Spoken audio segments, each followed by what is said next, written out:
hilangkan apa yang harus kamu hilangkan untuk jalan matimu itu enak. Kalau orang Islam husnul khotimah, sirno dalane pati. Hilangkan apa yang harus hilangkan, rasa iri, dengki, takabur itu hilangkan. Enak kita jalannya, mati pun kita husnul khotimah.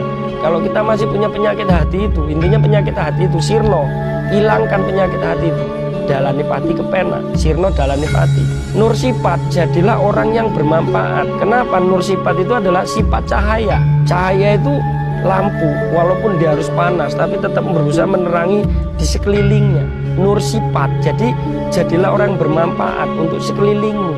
Lu bertompo kebek, sekaya apapun hartamu, sebanyak apapun hartamu, sebanyak apapun ilmumu, setampan apapun dirimu, kan berlebih, tapi jangan terlihat, tetap sederhana, tetap biasa-biasa aja. Sejatinya ya supaya penyakit hati itu nggak nongol, kesombongan, iri, dengki, keinginan yang berambisi.